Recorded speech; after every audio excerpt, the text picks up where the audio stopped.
ಶಕ 1336 ಏಪ್ರಿಲ್ 18 ಇತಿಹಾಸ ಮರೆಯಲಾರದ ಒಂದು ಸುದಿನ. ಪವಿತ್ರ ತುಂಗಭದ್ರಾ ನದಿ ತೀರದಲ್ಲಿ ಕನ್ನಡ ಸಾಮ್ರಾಜ್ಯ ವಿಜಯನಗರ ಸ್ಥಾಪನೆಯಾದ ದಿನ. ಕರ್ನಾಟಕ ಸಿಂಹಾಸನ ಪ್ರತಿಷ್ಠಾಪನಾಚಾರ್ಯ ಎಂದೇ ಹೆಸರಾದ ಶ್ರೀ ವಿದ್ಯಾರಣ್ಯರ ಮಾರ್ಗದರ್ಶನದಲ್ಲಿ ಹಕ್ಕಬುಕ್ಕರು ಕಟ್ಟಿದ ವಿಜಯನಗರ ಎಂಬ ಪುಟ್ಟದೊಂದು ಸಂಸ್ಥಾನ ವಿಜಯೋತ್ಸವವನ್ನೇ ಆಚರಿಸುತ್ತಾ ಅನತಿ ಕಾಲದಲ್ಲಿಯೇ ಬೃಹತ್ ಕನ್ನಡ ಸಾಮ್ರಾಜ್ಯವಾಯಿತು. ಕೃಷ್ಣಾ ನದಿಯಿಂದ ಕನ್ಯಾಕುಮಾರಿಯವರೆಗೂ ಹಬ್ಬಿತ್ತು. ಈ ಕನ್ನಡ ಸಾಮ್ರಾಜ್ಯ ಕೊನೆಗೊಂಡಿದ್ದು 1565ರಲ್ಲಿ. 500 ವರ್ಷಗಳ ಹಿಂದೆ ವೈಭವದಿಂದ ಮೆರೆದ ಈ ಕನ್ನಡ ರಾಜಧಾನಿಯಲ್ಲಿ ಮುತ್ತು, ರತ್ನ, ವಜ್ರ, ವೈಢೂರ್ಯಗಳನ್ನು ರಸ್ತೆಯ ಬದಿಯಲ್ಲಿ ರಾಶಿ ಹಾಕಿ ಮಾರುತ್ತಿದ್ದ ಇತಿಹಾಸವಿದೆ. ಸಾಂಸ್ಕೃತಿಕ ನೆಲೆಯಿದೆ, ನಾಗರಿಕತೆಯ ನಂಟಿದೆ. ಹಂಪಿಗೆ ಸರಿಸಮಾನವಾದ ಮತ್ತಾವುದೇ ಪ್ರದೇಶ ಭಾರತದಲ್ಲಿರಲಿಲ್ಲ ಎಂಬ ಖ್ಯಾತಿಯೂ ಇದಕ್ಕಿದೆ. ಈ ಮಾತುಗಳನ್ನು ಭಾರತೀಯರು ಉತ್ಪ್ರೇಕ್ಷೆಗಾಗಿ ಅಥವಾ ಸ್ವಾಭಿಮಾನದಿಂದ ಹೇಳಿದ್ದಲ್ಲ. ಇದು ವಿದೇಶಿ ಯಾತ್ರಿಕರು ಮುಕ್ತ ಕಂಠದಿಂದ ಮಾಡಿದ ಪ್ರಶಂಸೆ. ಇಂಥ ಸುಂದರ ರಾಜಧಾನಿಯ ಮೇಲೆ ನಡೆದಂಥ ಆಕ್ರಮಣ ಮತ್ತಾವ ನಗರಿಯ ಮೇಲೂ ನಡೆದಿಲ್ಲ. ಇದು ಖಂಡಿತ ಉತ್ಪ್ರೇಕ್ಷೆಯ ಮಾತಾಗಲಾರದು. ಇಷ್ಟೆಲ್ಲ ಆಘಾತಗಳ ಹೊರತಾಗಿಯೂ ಇಂದಿಗೂ ಹಂಪಿ ಚಿತ್ರಕಾರರಿಗೆ, ಛಾಯಾಗ್ರಾಹಕರಿಗೆ ಸ್ಫೂರ್ತಿಯ ತಾಣವಾಗಿ, ಇತಿಹಾಸ ಅಧ್ಯಯನಗಳಿಗೆ ಆಕಾರ ಗ್ರಂಥವಾಗಿದೆ. ವೈಭವ ದುರವಸ್ಥೆಗಳಿಗೆ ಹಂಪಿಗಿಂತ ಮಿಗಿಲಾದ ಉದಾಹರಣೆ ಇತಿಹಾಸದ ಪುಟಗಳಲ್ಲಿ ಮತ್ತೊಂದು ಸಿಗಲು ಸಾಧ್ಯವಿಲ್ಲವೇನೋ. ಎಷ್ಟು ಸುಂದರವಾದ ಕನ್ನಡ ನಾಡಿನ ರಾಜಧಾನಿಯನ್ನು ಕಣ್ಣಾರೆ ಕಾಣದಿದ್ದರೆ ಆದೀತೆ. Hampi is beautiful. Hampi is sacred. It's family. It's temples and its history.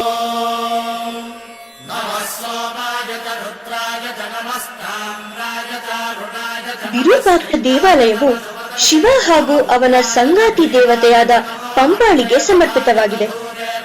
50 metre ಎತ್ತರದ ಗೋಪುರವನ್ನು ಹೊಂದಿರುವ ಈ ದೇವಾಲಯವು ತುಂಗಭದ್ರಾ ನದಿಯ ದಕ್ಷಿಣ ದಡದಲ್ಲಿರುವ ಹೇಮಕೂಟ ಬೆಟ್ಟದ ಕೆಳಭಾಗದಲ್ಲಿದೆ.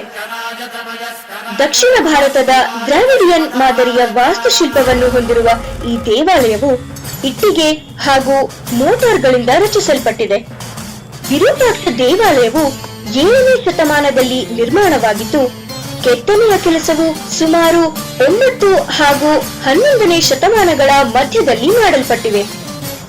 ಪ್ರಾರಂಭದಲ್ಲಿ ಈ ದೇವಾಲಯವು ಕೆಲವೇ ವಿಗ್ರಹಗಳನ್ನು ಹೊಂದಿದ್ದು, ಕಾಲಕ್ರಮೇಣ ಬೃಹದಾಕಾರವನ್ನು ಪಡೆಯಿತು.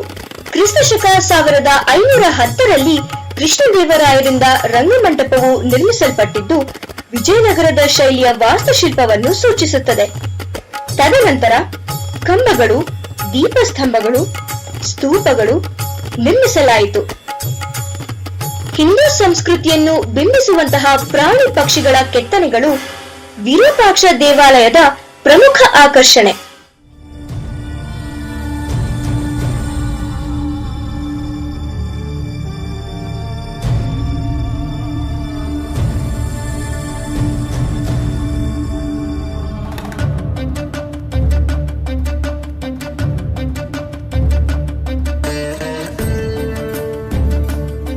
ಯಂತ್ರೋದ್ಧಾರಕ ಆಂಜನೇಯನೆಂದು ಕರೆಯಲ್ಪಡುವ ಈ ದೇವಾಲಯವು ಹಂಪಿಯ ಅತ್ಯಂತ ಪವಿತ್ರ ಸ್ಥಳಗಳಲ್ಲಿ ಒಂದಾಗಿದೆ.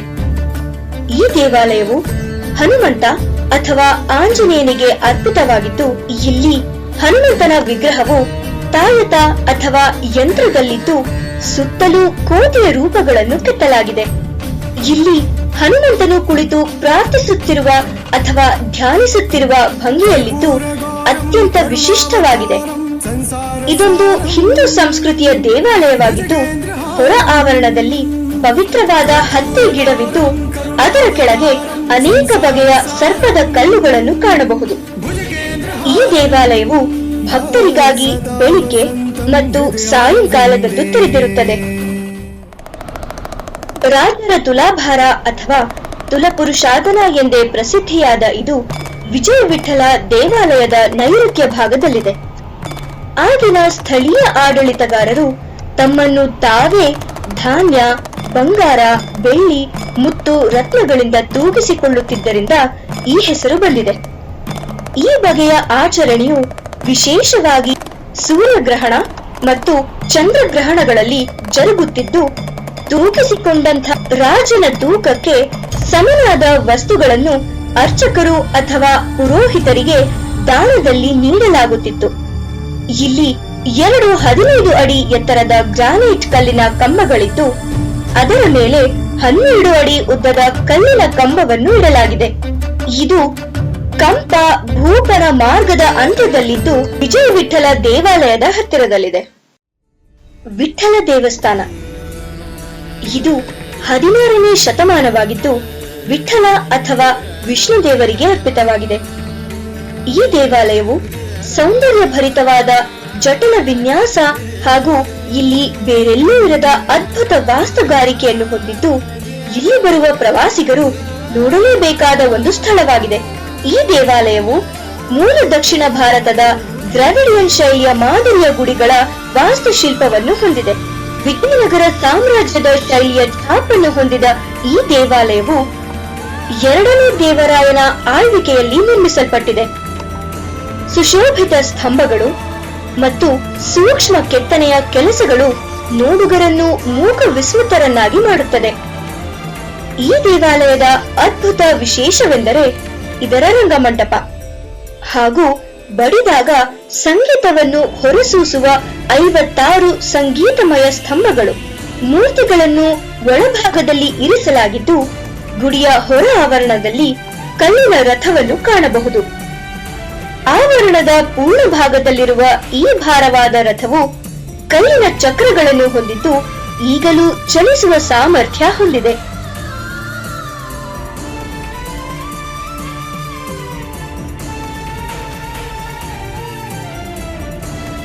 ಹಂಪಿಯ ಮತ್ತೊಂದು ಆಕರ್ಷಣೆ ಎಂದರೆ ಚೌಕಾಕೃತಿಯಲ್ಲಿ ನಿರ್ಮಿತವಾದ ಮಹಾನವಮಿ ದಿಬ್ಬವಾಗಿದ್ದು, ರಾಜನಾದ ಕೃಷ್ಣದೇವರಾಯನು ಉದಯಗಿರಿಯ ಮೇಲೆ ತನ್ನ ಜಯದ ಸಂಕೇತವಾಗಿ ಇದನ್ನು ನಿರ್ಮಿಸಿದ್ದಾನೆ. ಹಂಪಿಯಲ್ಲೇ ಇದೊಂದು ಎತ್ತರದ ರಚನೆಯಾಗಿದ್ದು, ಸುತ್ತಮುತ್ತಲಿನ ಪ್ರದೇಶಗಳಿಂದ ಇದನ್ನು ಸರಳವಾಗಿ ನೋಡಬಹುದಾಗಿದೆ. ಇದು ತನ್ನ ಕೆತ್ತನೆಯ ಕೆಲಸಕ್ಕೆ ಐತಿಹಾಸಿಕ ಮಹತ್ವವನ್ನು ಪಡೆದಿದ್ದು, ನೋಡಲೇಬೇಕಾದ ಸ್ಥಳವಾಗಿದೆ. ಸುಂದರವಾಗಿ ಕೆತ್ತಲಾದ ಕುದುರೆಗಳು, ಸೈನಿಕರು ಮತ್ತು ಆನೆಗಳನ್ನು ಈ ದಿಬ್ಬದ ಮೇಲೆ ಕಾಣಬಹುದು. ಇದರ ತುದಿಯಲ್ಲಿ ನಿಂತಾಗ ಸುತ್ತಮುತ್ತಲಿನ ವಿಹಂಗಮ ನೋಟವು ಕಣ್ಣನ್ನು ಸೆಳೆಯುತ್ತದೆ. ಇತಿಹಾಸಕಾರರ ಪ್ರಕಾರ ಅಲ್ಲಿನ ರಾಜರುಗಳು ವಿಶೇಷವಾಗಿ ನವರಾತ್ರಿಯಂದು ಜರುಗುವ ಕಾರ್ಯಕ್ರಮಗಳು, ಮೆರವಣಿಗೆಗಳನ್ನು ನೋಡಲು ಇದನ್ನು ಉಪಯೋಗಿಸುತ್ತಿದ್ದರೆನ್ನಲಾಗಿದೆ. ಕಾಲಕ್ಕನುಗುಣವಾಗಿ ವಿವಿಧ ರಾಜರುಗಳ ಆಡಳಿತದಲ್ಲಿ ಈ ಕಟ್ಟಡವನ್ನು ವಿಸ್ತರಿಸಿದ್ದಾರೆ ಎಂದು ನಂಬಲಾಗಿದೆ. ಇಂಡೋ ಇಸ್ಲಾಮಿಕ್ ಮಾದರಿಯ ವಾಸ್ತುಶಿಲ್ಪಕ್ಕೆ ಲೋಟಸ್ ಪ್ಯಾಲೇಸ್ ಎಂದು ಹೆಸರಾಗಿದೆ. ಈ ಅರಮನೆಯ ಆರ್ಚ್ಗಳು ಕಮಲಿನ ಹೂವಿನ ಪಕಳಿಗಳ ಹಾಗಿದ್ದು, ಲೋಟಸ್ ಮಹಲ್ ಎಂಬ ಹೆಸರು ಬಂದಿದೆ.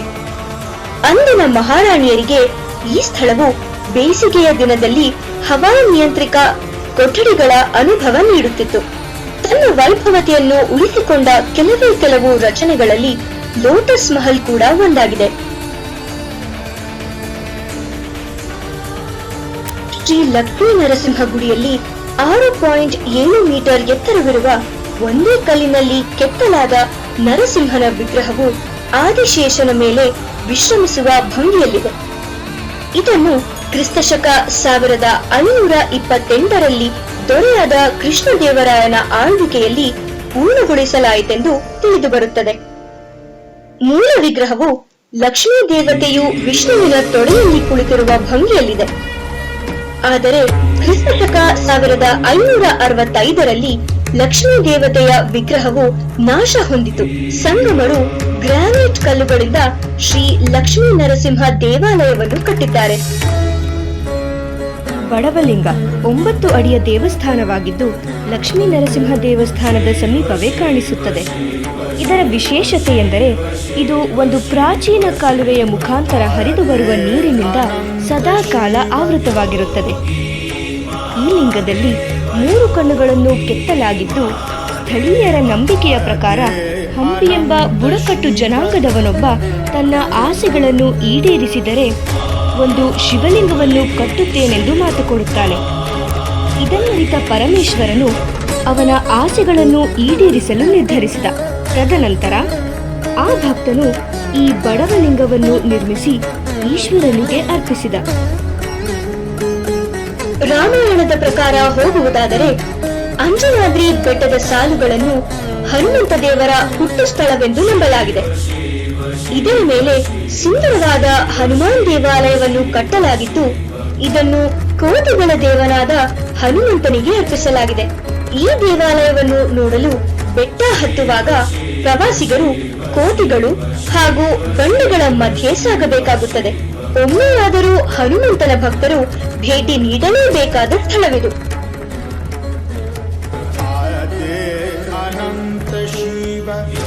ತುಂಗಭದ್ರಾ ದಕ್ಷಿಣ ಭಾರತದ ಒಂದು ದ್ವೀಪಕಲ್ಪಿತ ಪವಿತ್ರ ನದಿಯಾಗಿದ್ದು ಕರ್ನಾಟಕದಿಂದ ಆಂಧ್ರ ಪ್ರದೇಶದವರೆಗೂ ಹರಿದಿದೆ.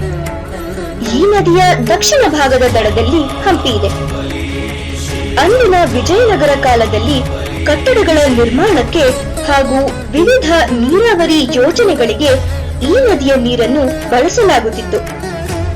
ತುಂಗಭದ್ರಾ ನದಿಗೆ ಭೇಟಿ ನೀಡುವ ಪ್ರವಾಸಿಗರು ಇಲ್ಲಿ ಅನೇಕ ಶಿವನ ವಿಗ್ರಹಗಳನ್ನು ನೋಡಬಹುದು.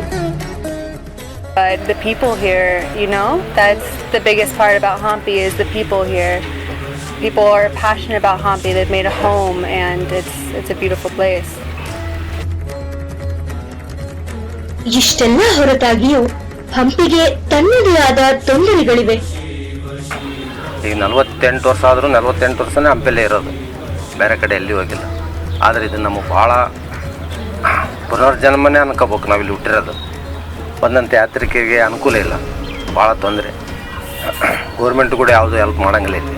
ಯಾಕಂದರೆ ಯುನೆಸ್ಕೋಲಿಂದ ಭಾಳ ತೊಂದರೆ ಐತೆ. ಅಂದರೆ ಯುನೆಸ್ಕೋ ಅನ್ನೋದಕ್ಕಿಂತ ಪ್ರಾಧಿಕಾರ ಅಲ್ಲಿಂದ ಸ್ಟೇಟ್ ಆರ್ಕಲಜಿ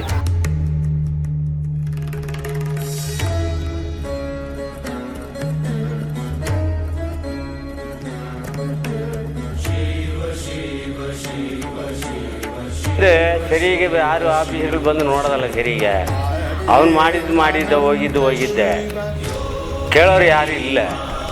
ಯಾವಾಗ ಒಂದು time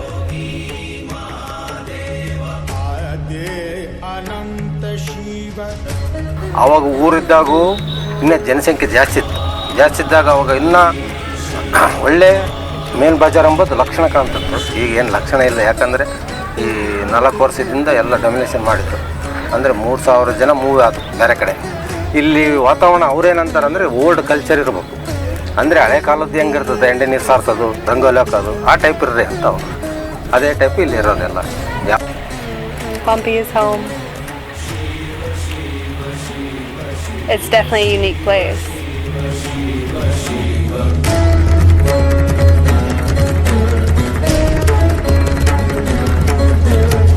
Shiva, Shiva, Shiva, Shiva, Shiva.